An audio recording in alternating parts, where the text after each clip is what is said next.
కూడా వచ్చే భక్తులకు కావాల్సిన అవసరాల మీద ధ్యాస పెట్టాల్సిన అవసరం ఉన్నది.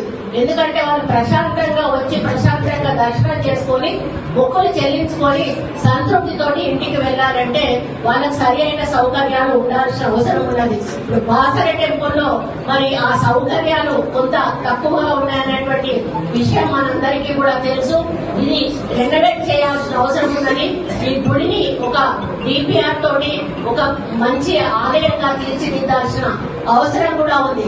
కానీ గత ప్రభుత్వం 10 సంవత్సరాల నుంచి కూడా డిపిఆర్ ప్రిపేర్ చేపించి పక్కన పెట్టింది, కానీ దాన్ని శాంక్షన్ చేసి కన్స్ట్రక్షన్ చేసే నిర్ణయం మాత్రం తీసుకోలేకపోయింది.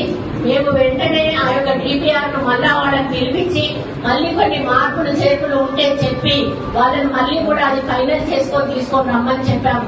మరి నేను నిన్న జరిగినటువంటి క్యాబినెట్ మీటింగ్ లో మన ముఖ్యమంత్రి గారితో మాట్లాడి అన్న కొన్ని టెంపుల్స్ విషయంలో మీ నిర్ణయాలు అవసరం ఉన్నాయి, ఆ డిపిఆర్ లు రెడీగా ఉన్నాయి. ఇక్కడ గానీ కీసర గానీ భద్రాచలం గానీ ఇటువంటి సిసిఏ టెంపుల్స్ ఏవైతే చాలా ఉన్నాయో అవన్నిటిని ఈ రోజు వేములవాడ కూడా 100 కోట్లు దాటింది.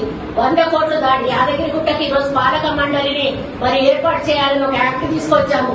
దాని తర్వాత 100 కోట్లు దాటిన ప్రతి గుడిని కూడా ఈ యాక్ట్ కింద వస్తుంది. అంటే ఈ రోజు వేములవాడ కూడా ఒక పాలక మండలి వేసే అవకాశం ఉన్నది. దాన్ని కూడా ఆ నిర్ణయం తీసుకోవాల్సిన అవసరం ఉన్నది.